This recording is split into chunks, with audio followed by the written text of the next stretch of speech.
Dari situ diselesaikan aja dulu, keep those small number of customer happy, gitu kan.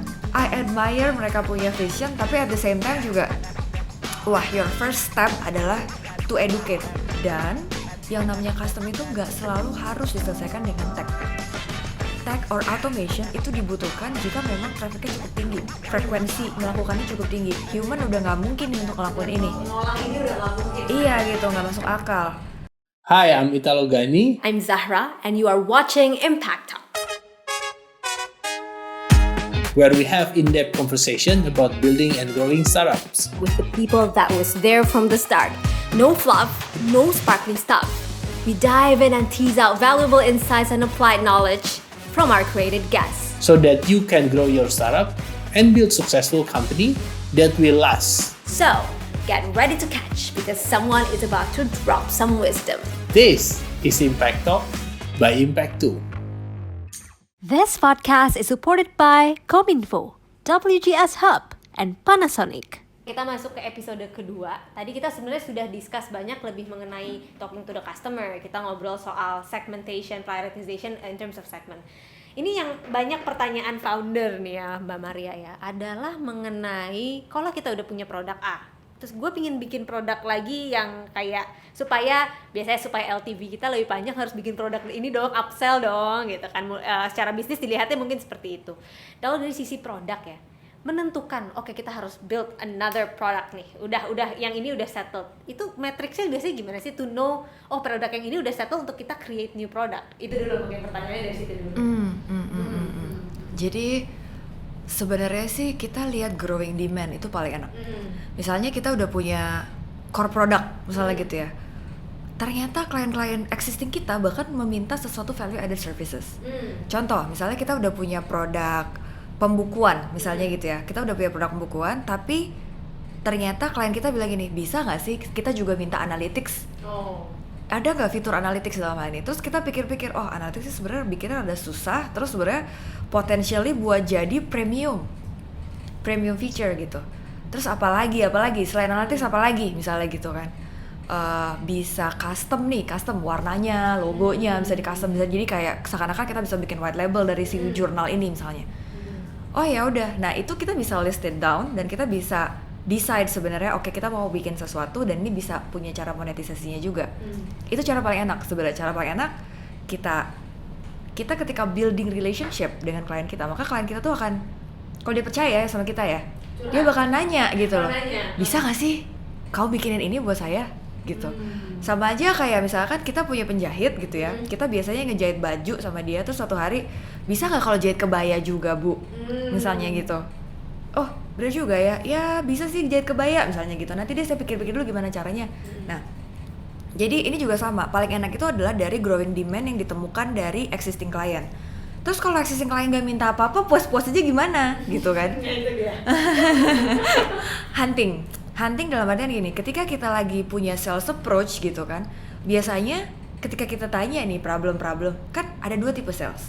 Sales yang ngejual produk, ini saya punya produk ini nih gitu kan, atau ada yang dia mau explore dulu problem lo apa, sehingga we can maybe structure some solutions for you. Ada beberapa produk yang lo bisa pakai nih at the same time misalnya gitu kan. Ternyata ada lagi nih yang belum, misalnya kita butuh bank account validation misalnya gitu.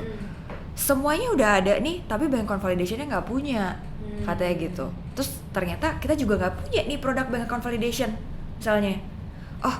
Kalau gitu ada berapa klien nih yang sebenarnya bisa benefit dari produk ini, dari si bank account validation ini? How do you know how many clients itu? Apakah and then you interview other more clients? Yes. Gitu ya, biasanya gitu ya. Yes. Oke. Gitu.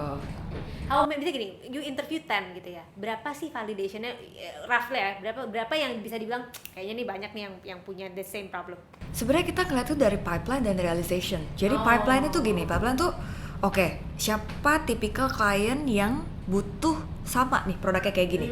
Itu bisa jadi potensial ibaratnya ya.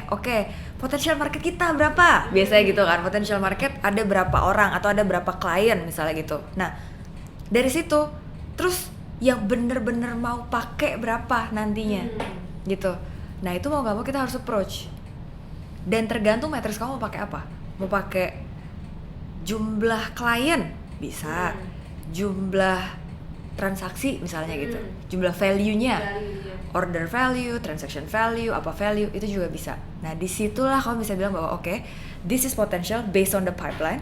Ada beberapa early adopter yang kita bisa approach, dan the next potential client yang kita juga bakal approach. It's not only product job aja. Jadi sebenarnya kalau kita bayangin itu sebagai product job only, itu bakal jadi kayak ngeri gitu ya. Aduh gimana nih caranya gitu. Tapi the beauty of it adalah because you can actually work it with other division as well. Gak bisa kerja sendiri. Tapi misalkan oke, kita punya desain seperti ini, kira-kira current clients kita ngobrol nih sama AM. Boleh nggak lu bantuin buat klien A, B, C, D, bisa nggak, mau nggak jadi pilot? Mau nggak jadi early adopter? Kita kasih promo dulu deh. Misalkan penggunaan 2 bulan pertama gratis. If you don't like it, don't use it. Misalnya gitu. Itu bisa dipakai cara-cara kayak gitu. Dari yang existing client bisa ditawarin, yang dari sales juga bisa ditawarin sebenarnya gitu. Jadi balik lagi, memang namanya juga kita punya produk tuh nggak selalu bisa secara natural langsung dipakai sama usersnya, especially if it's a behavior changing type of product.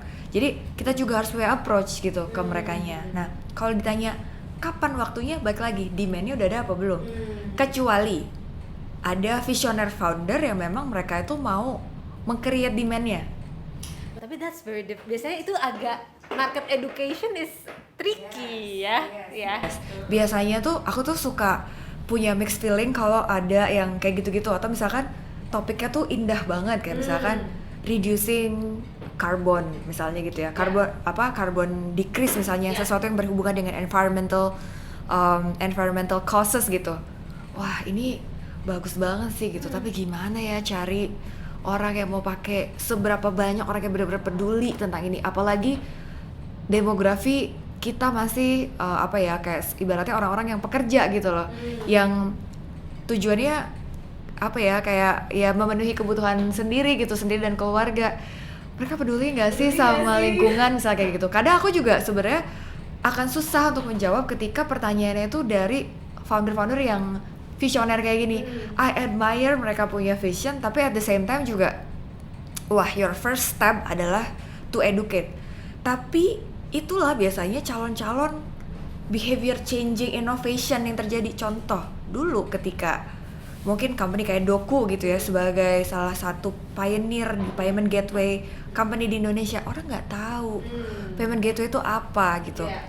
So the approach to sell the product would be different.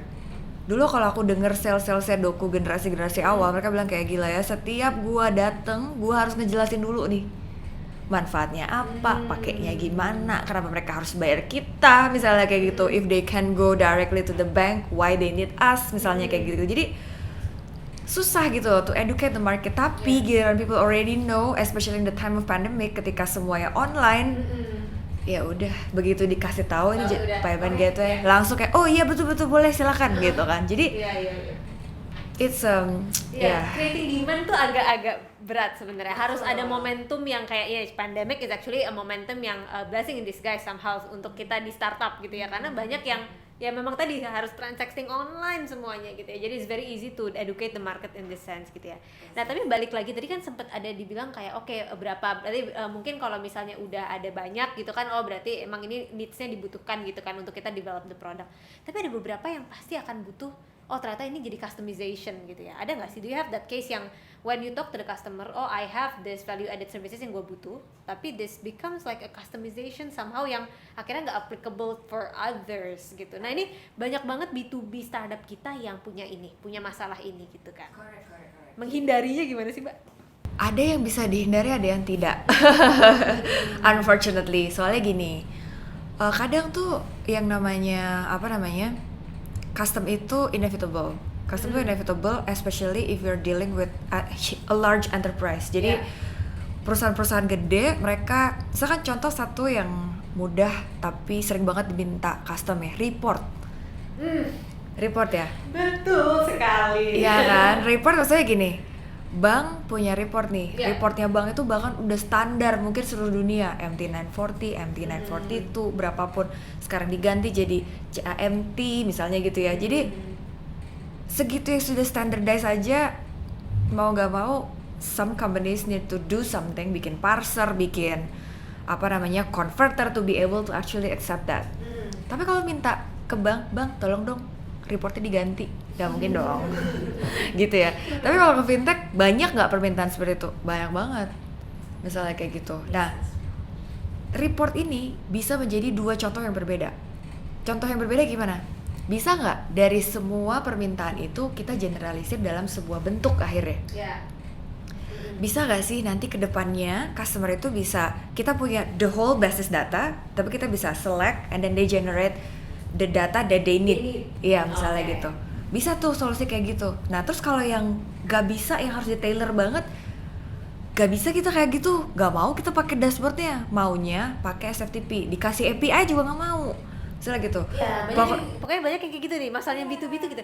Jadi kita udah kasih nih pakai dashboard ini untuk ngelihatnya, nggak repot. Iya, dikasih API disuruh bikin sendiri, gak mau. Pokoknya harus pakai SFTP, formatnya harus kayak gini, spesifik cuma bisa buat dia doang.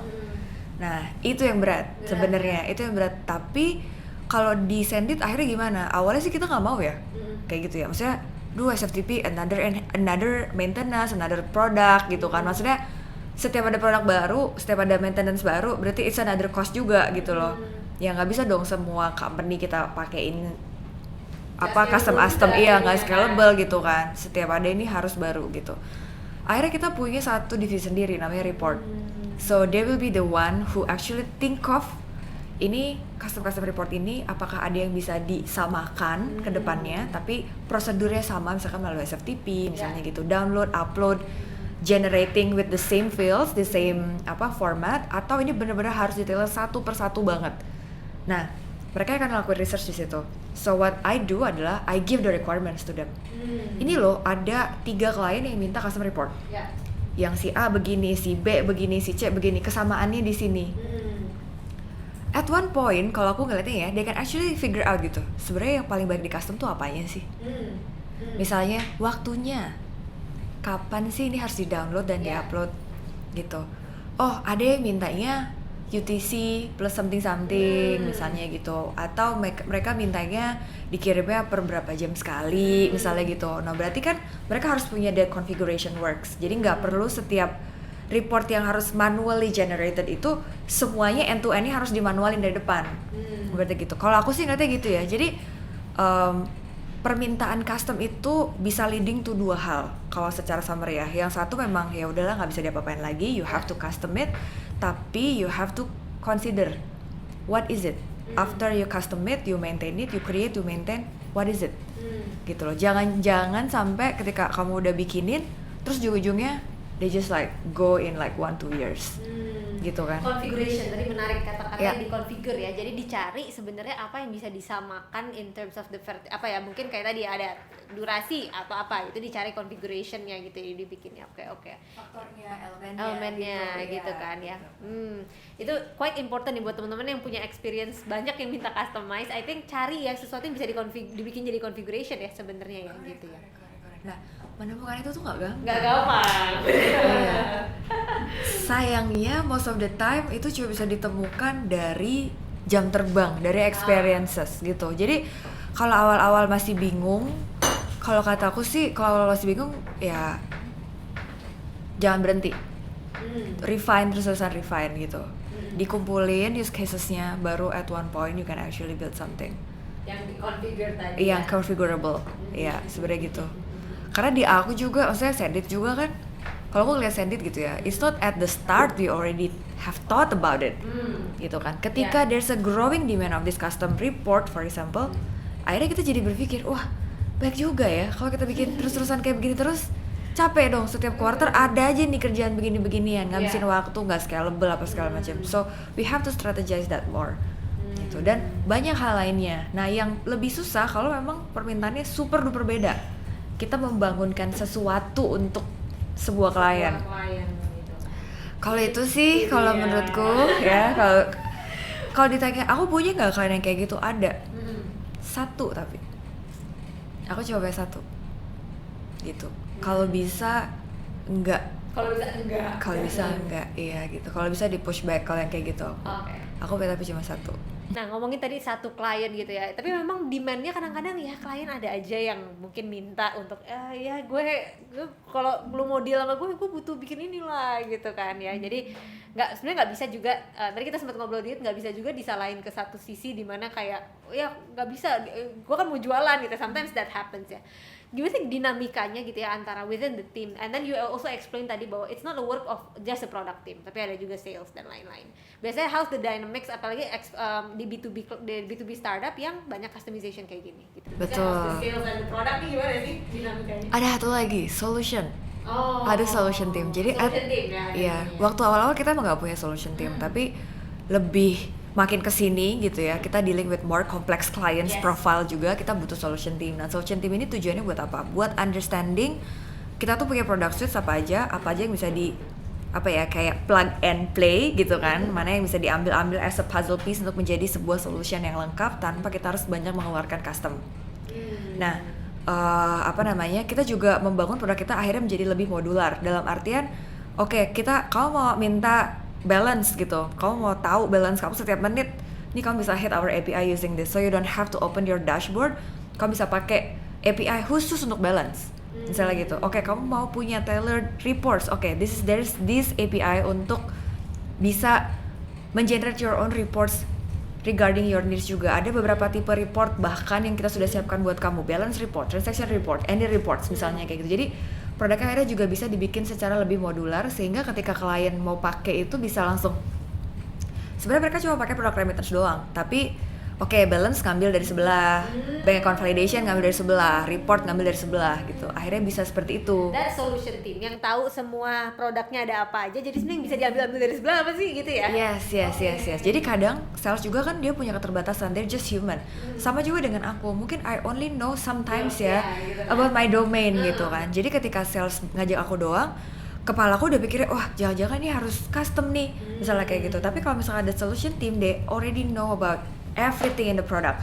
That's why they are in the meeting gitu loh. Nah, terus kalau misalkan ternyata dari semua problem-problem kita udah bisa filling in gitu ya, udah bisa checklistin, terus masih ada nih yang belum, that will be the piece that we are going to working on. Ibaratnya gitu. Nah, terus dinamikanya gimana? Kalau aku sih, bukan aku juga sih ya, sebenarnya Sendit in general ya. Jadi general tuh dia lebih kayak solve for customer first. Jadi solve for customer first. Ya, jadi kita harus tahu fokus nih, ini customer maunya disolusiin kayak gimana gitu. Gimana cara kita bisa ngedeliver a very good experiences to the customer. And I think that will be a very distinct differences between Zendesk and other payment gateway players. Kalau aku ngeliatnya gitu, karena selalu fokus on solution. Yes gitu loh.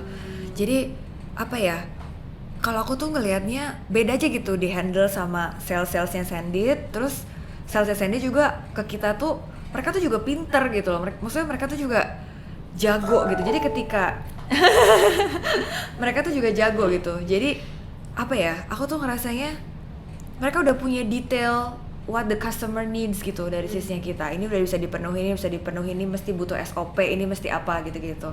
Jadi it's totally okay. Dan yang namanya custom itu nggak selalu harus diselesaikan dengan tech. Itu juga perlu dipikirkan. Tech or automation itu dibutuhkan jika memang trafficnya cukup tinggi, frekuensi melakukannya cukup tinggi. Human udah nggak mungkin nih untuk ngelakuin ini. Ngolah ini udah nggak mungkin. Iya gitu, nggak masuk akal. Misalnya kerjaan-kerjaan yang butuh 24 jam, it's impossible right for a human to do. Kecuali kita harus hire orang baru dan mereka jadi shift malam. So we have to build something. Sesuatu yang mungkin frekuensinya udah lebih dari 100 per hari for a person. Misalnya kayak gitu. Sekarang kita punya tim ada 2, terus sehari udah nanganin 100, mau ditambah lagi bisa selesai nih gitu kan orang-orang ini. Cannot do that. Nah, jadi at the start when we approach something, it doesn't have necessarily to be a technical product build. Bisa juga sebuah SOP and operation to hold the overall flow together. Manually sometimes masih operationsnya ya. Gitu. Terus kapan titiknya sampai itu bisa menjadi automate? Ya tadi tuh, ketika orangnya udah nggak sanggup lagi, or we have to keep adding more people in order to sustain our flow. Iya. Menarik. Oke. hari ini kita banyak bahas lebih ke arah customization ini, karena ini case yang I think happens a lot, pasti juga di Mbak Maria banyak terjadi ya. Nah mungkin karena kita waktunya juga terbatas, aku cuma pingin another closing statement, dalam artian nih buat teman-teman yang lagi build produk B2B terutama ya, itu case-nya tadi mulai dari mereka bingung caranya expand-nya, terus begitu mau expand ngobrol sama customer, dibilang gue butuh solusi ini, yang kayak ini solusinya mah di luar banget sama solusi kita, bener gak sih harus build ini? Do you have any closing statement tips gitu ya terakhir ya untuk para founders nih gitu ya, atau para product people dari startup early stage yang lagi struggling with the same thing, boleh ada nggak Mbak? Wow. Ada beberapa hal kali ya. Aku hitung dulu ada berapa. Oke. Satu itu ketika kita mendapatkan sebuah permintaan custom, kita lihat dulu apakah memang internally kita punya solusi yang udah yang sudah ada gitu loh. Jadi kita nggak perlu rebuild it from the scratch, tapi kita bisa menggunakan dari yang udah ada aja gitu. Misalkan produk lain udah bisa punya. Jadi usahakan ketika bikin produk juga modular gitu, sehingga kita bisa memanfaatkan si produk-produk ini as a puzzle pieces. Jadi nggak perlu satu produk itu harus punya the whole report from balance to billing gitu kan dalam satu produk. Terus satu produk yang lain punya juga yang sama. So it doesn't have to be like that. Make it modular sehingga ketika dibutuhkan itu bisa di-arrange dari berbagai multiple product for one customer with one structure, misalnya gitu. Terus yang kedua adalah jangan selalu berpikir bahwa custom itu sama dengan new product build. Bisa jadi itu tuh dibutuhkannya adalah SOP atau manual operation atau sesuatu prosedur tertentu yang sebenarnya human juga bisa gitu ngelakuinnya. Not necessarily langsung automation. Human with Excel misalnya, itu bisa. Jadi jangan begitu menerima, jangan langsung kayak wah kita harus udah bikin produk baru. Assess dulu, do we need to create a technical product or not? Gitu. Bisa jadi itu nanti ke depannya jadi produk baru. Tapi sekarang keep it operational dulu gitu. Nah, terus yang terakhir punya bar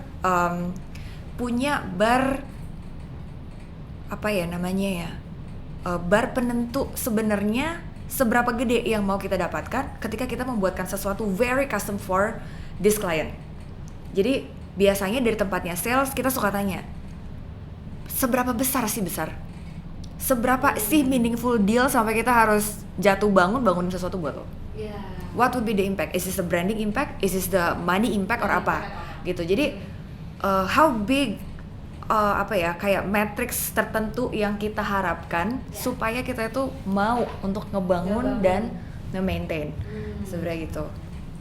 Oke. Berarti yang beneran some important keys menurut gue adalah tadi ya, coba cari mungkin di produk-produk lain ada yang sebenarnya modul-modulnya udah pernah di-build gitu kan. Sometimes you just don't talk gitu ya. Tadi menarik bahwa Zendesk tuh punya solution team ya, yang tahu mungkin lebih nggak deep vertically tapi mereka horizontally tahu semua gitu. Ada ini punya produk ini gitu ya. Very interesting, that's very interesting approach. Thank you so much Mbak Maria untuk ngobrol-ngobrolnya. Nggak kerasa kita ngobrolnya cukup panjang ya sebenarnya ternyata, tapi it's very fun and very flowing karena banyak banget nih founders yang I think masalahnya tadi, hal-hal yang kita udah bahas tadi, dan semoga para builders di rumah ini yang lagi nonton juga mendapatkan solusi untuk masalah-masalah ini gitu ya. So I want to say thank you gitu for the time, dan untuk teman-teman builders juga thank you juga udah nonton nih sampai sekarang. Jangan lupa untuk like, subscribe, dan share video ini, dan juga subscribe di Impact2 YouTube Impact2 gitu ya, dan juga follow our Instagram di impacttalk.io, dan juga ditunggu untuk episode berikutnya, and we will see you in the next episode. Bye guys.